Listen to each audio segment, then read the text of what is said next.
करने जा रहे हैं क्लास 9 का चैप्टर नंबर 2 पॉलिनोमियल्स। और इससे पहले हमने चैप्टर 1 किया था नंबर सिस्टम। आई होप कि वो चैप्टर आपको अच्छे से समझ में आया होगा और आपने उसके सारे क्वेश्चन जो है वो अच्छे से किए होंगे। उसके बाद बेटा चैप्टर नंबर 2 पॉलिनोमियल्स। पॉलिनोमियल्स होते क्या है? पॉलिनोमियल्स बेसिकली जो पॉलिनोमियल्स है वो दो वर्ड से मिलकर बना है। पोली मतलब मैनी और नोमियल्स मतलब टर्म्स, यानी एक ऐसी एक्सप्रेशंस जिसके अंदर बहुत सारे टर्म्स होते हैं उसको हम बोलते हैं पॉलिनोमियल्स। उसका डेफिनेशन मैंने यहाँ पे लिखी है पॉलिनोमियल्स की।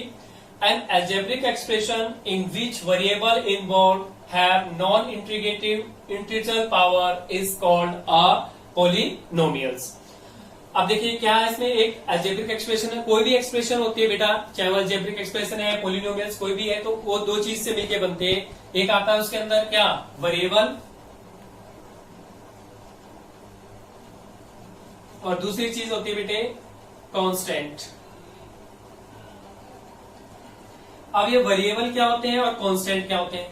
वेरिएबल होते हैं बेटा सिंबल्स जिनका हम यूज करते हैं अपने एक्सप्रेशन में। सिंबल कौन से होते हैं? एक्स, वाई, पी, क्यू, ए, बी, कुछ भी यूज करते हैं। इस तरह के जो सिंबल्स होते हैं उनको हम क्या बोलते हैं?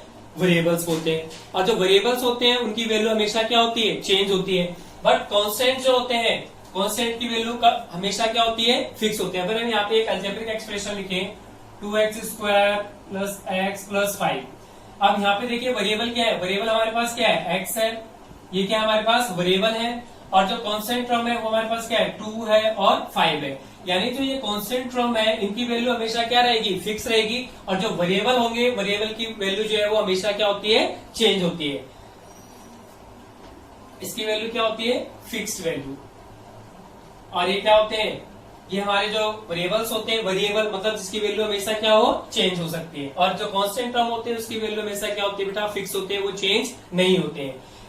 उसके बाद जो हम बेसिकली जो पॉलिनोमियल्स एक्सप्रेशन है उसको इस तरह से लिखते हैं an x n plus an-1 x n-1 a1 x plus a0। ये हमारी क्या है? पॉलिनोमियल एक्सप्रेशन है।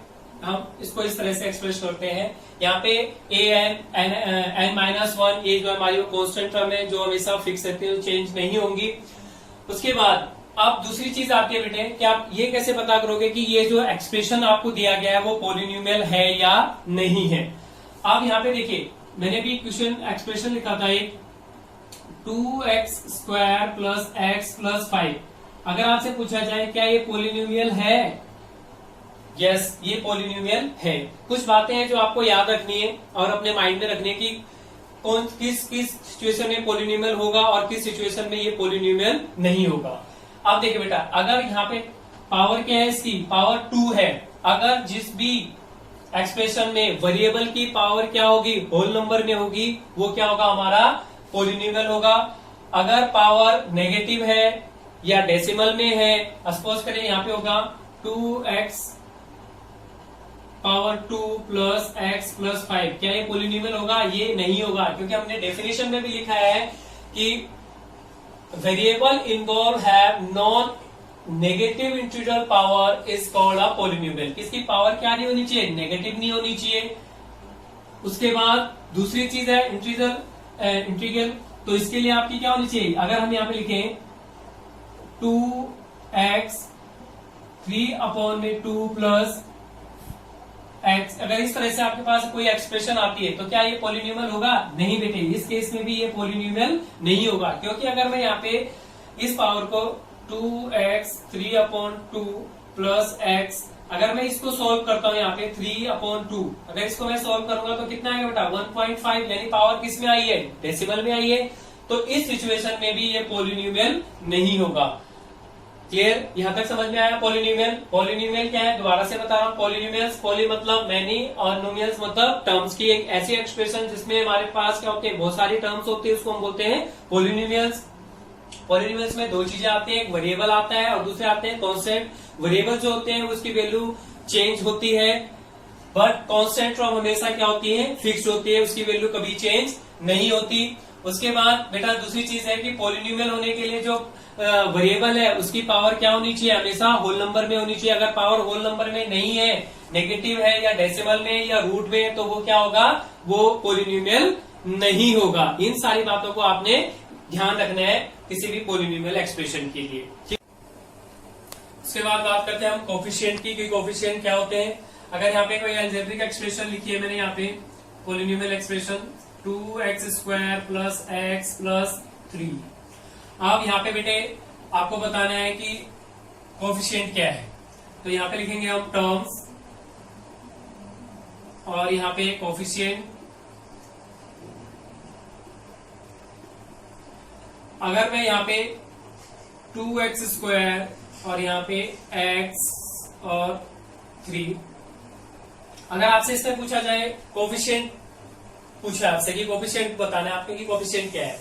अब इस एक्सप्रेशन में देखिए, अगर आपसे यहाँ पे पूछा जाए कि भाई x² का कोफिशिएंट बताना है आपने, तो x² का यहाँ पे x² है, तो x² का कोफिशिएंट क्या होगा। अगर x² को मैं हटा दो यहाँ से, तो क्या रहेगा आपके पास, कांस्टेंट टर्म रहेगी। कांस्टेंट टर्म यहाँ पे कितनी है, 2, तो यानी इसका कोफिशिएंट क्या होगा, 2।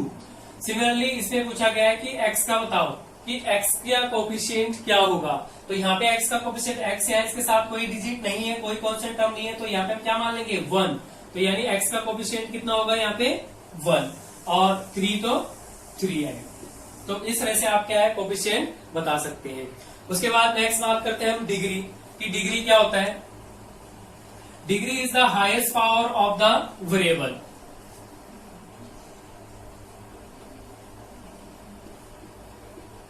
डिग्री क्या है, degree is the highest power of the variable. यानी वेरिएबल की जो हाईएस्ट पावर होगी उसको हम क्या बोलेंगे, डिग्री बोलते हैं। अगर यहाँ पे अलजेब्रिक एक्सप्रेशन, मैं एक पॉलिनोमियल एक्सप्रेशन लिख रहा हूं, 2x³ plus 3x² plus x plus 5। अब इसमें आपने बताना है कि इसकी डिग्री क्या है। तो डिग्री के लिए आपको पहली चीज ये याद रहनी चाहिए कि एक्चुअल डिग्री होती क्या है। तो degree is the highest power of the variable. अब वेरिएबल क्या है, इसे हमने समझा कि जो सिंबल्स होते हैं उनको हम क्या बोलते हैं, वेरिएबल्स बोलते हैं। तो वेरिएबल क्या है, यहाँ पे x है। अब देखना है कि इसकी हाईएस्ट पावर क्या है। यहाँ पे पावर कितनी है, 2, यहाँ पे पावर कितनी है, 3, यहाँ पे पावर नहीं तो x है, तो इट मीन्स इसकी पावर क्या है, यहाँ पे 1 है। तो इसकी हाईएस्ट पावर क्या है यहाँ पे। अगर मैं इसकी हाईएस्ट पावर की बात करता हूं तो यहाँ पे सबसे हाईएस्ट पावर जो है वो क्या है, 3 है। यानी इस एक्सप्रेशन की जो डिग्री होगी वो क्या होगी बेटा, 3 होगी। ठीक है, इस तरह से आप डिग्री बता सकते हैं। उसके बाद डिग्री पे ही आपको पॉलिनोमियल कैटेगराइज करना है कि किस तरह का पॉलिनोमियल। अगर आपके पास किसी वेरिएबल की डिग्री क्या होती है, 0 है, 1 है, 2 है और 3 है, उस कंडीशन में आप क्या बताओगे किस तरह का, किस टाइप का पॉलिनोमियल है। अगर आपके पास यहाँ पे डिग्री कितनी है, 0 है, यानी x की पावर क्या हो जाएगी, यहाँ पे 0 है, तो इसको आप क्या बोलेंगे बेटा। अगर इसकी डिग्री क्या है, 0 है, तो इसको हम क्या पढ़ेंगे, कांस्टेंट पॉलिनोमियल। इसको हम क्या बोलते हैं, कांस्टेंट पॉलिनोमियल या 0 पॉलिनोमियल। क्या पढ़ते हैं इसको,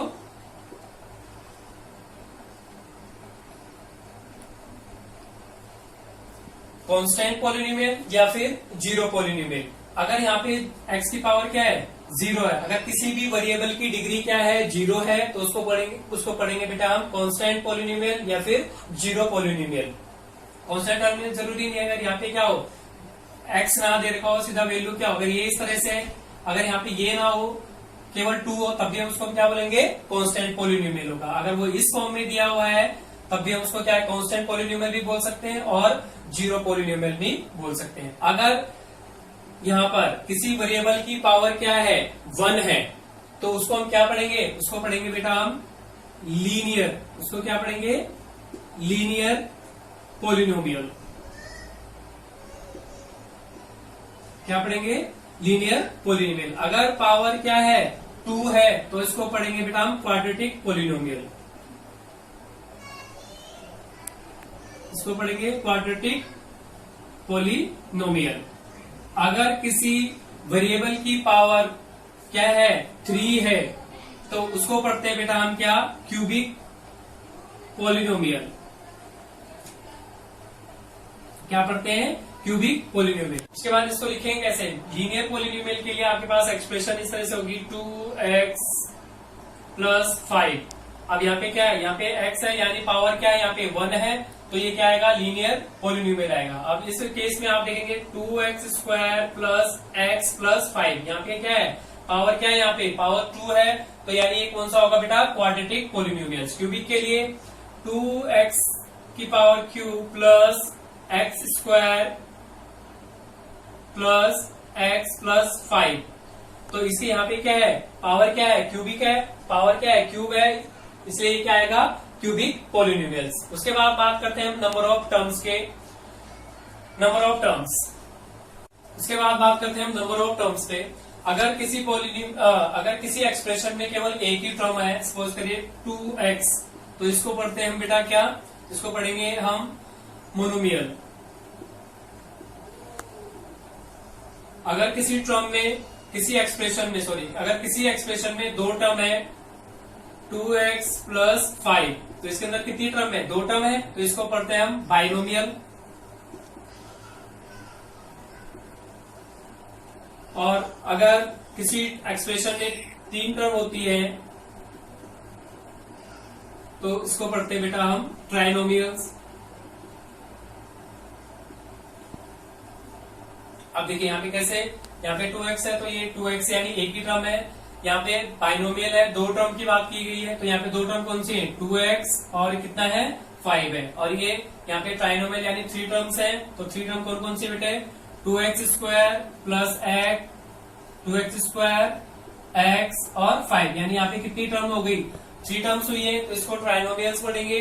2 टर्म्स है तो बाइनोमियल्स होगा, और जिसमें एक टर्म होगी तो उसको पढ़ेंगे हम मोनोमियल्स। और जिसमें 3 और उससे ज्यादा टर्म्स होते हैं उसको हम पढ़ते हैं अभी क्या बताया मैंने आपको, पोलिनोमियल्स, क्योंकि पोलिनोमियल्स का मतलब है मेनी टर्म्स।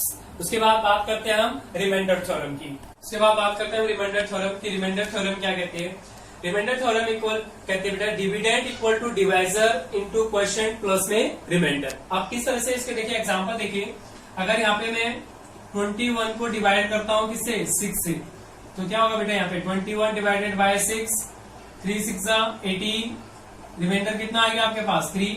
अगर मैं इसको इसमें वेरीफाई करूं इसको, तो डिविडेंड कितना आपके पास 21, डिवाइजर कितना था 6 और क्वोशिएंट कितना है आपका 3 प्लस रिमाइंडर 3। अगर इसको देखें बेटे तो आपके पास यहाँ पे रिमाइंडर क्या आ रहा है, रिमाइंडर आ रहा है आपका 3 है।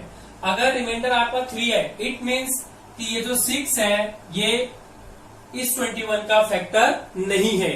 यही चीज हमको यहाँ पे इस रिमाइंडर थ्योरम से प्रूव करना है कि अगर ये जो 6 है, क्या ये 6 जो है वो 21 का फैक्टर है, तो नहीं है। क्यों नहीं है, क्योंकि आपके पास यहाँ पे रिमाइंडर में क्या आ रहा है, रिमाइंडर आ रहा है आपका 3। अगर यहाँ पे रिमाइंडर आएगा 0 तो ये इसका क्या हो जाएगा, फैक्टर होगा। देखिए कैसे, अगर यहाँ पे दूसरा एग्जांपल लेते हैं 18 डिवाइडेड बाय 6, अब 18 6 3 18, रिमाइंडर 0। अब इस केस में देखिए बेटा डिविडेंड कितना था, dividend equal to divisor into में क्वोशिएंट प्लस रिमाइंडर। रिमाइंडर कितना है आपका 0, तो यहाँ पे रिमाइंडर कितना आ रहा है आपका 0 आएगा। अगर आपका रिमाइंडर 0 आ रहा है तो इट मीन्स वो क्या है, जो 6 है वो क्या है 18 का फैक्टर है। तो ये तो नंबर्स पे हमने इम्प्लीमेंट करा। उसके बाद देखते हैं पॉलिनोमियल्स एक्सप्रेशन पे, इसी रिमाइंडर थ्योरम को एल्जेब्रिक एक्सप्रेशन पे करके देखते हैं। यहाँ पे आपके पास पॉलिनोमियल है px equal to 2x² 2x³ plus x² plus x। इसको डिवाइड करना है आपने gx, x से आपने इसको क्या करना है बेटे, डिवाइड करना है। तो इसको डिवाइड करने के लिए आप कैसे लिखेंगे, तो इसको डिवाइड करने के लिए यहाँ पे 2x³ plus x² plus x, इसको डिवाइड करना है बेटा आपने किससे, x से करना है। तो इसके नीचे हम क्या लिखेंगे x और यहाँ पे x। अब यहाँ इसको डिवाइड करा x से, तो ये क्या आएगा आपके पास, यहाँ पे रह गया आपके पास एक्सपोनेंट। पावर एंड एक्सपोनेंट में से हमने कहा था कि जब पावर क्या होती है डिवाइड की फॉर्म में होंगी तो पावर क्या हो जाती है माइनस हो जाते हैं। तो यहाँ पे देखिए, तो यहाँ रहेगा बेटा आपके पास 2x² प्लस यहाँ पे पावर क्या है, यहाँ पे 2x है, यहाँ पे x है, तो माइनस होगा, तो यहाँ क्या रह जाएगा केवल x, और यहाँ पे कैंसिल आउट हुआ तो कितना आया 1, यानी हमारे पास आ गया algebraic expression 2x² plus x plus 1, यानी जो ये x है ये इस पॉलिनोमियल का क्या है, फैक्टर है। इसी तरह से हमें क्वेश्चन भी आगे अपने सोल्व करने होंगे। इस इंट्रोडक्शन पार्ट में इतना ही। इसी इंट्रोडक्शन पार्ट के बेस पे आपकी एक्सरसाइज 2.1 है, उसको आप करके देखेंगे। अगर कोई भी प्रॉब्लम आती है तो आप उसको ग्रुप में या फिर फोन कॉल करके हमें पूछ सकते हैं। Thank you.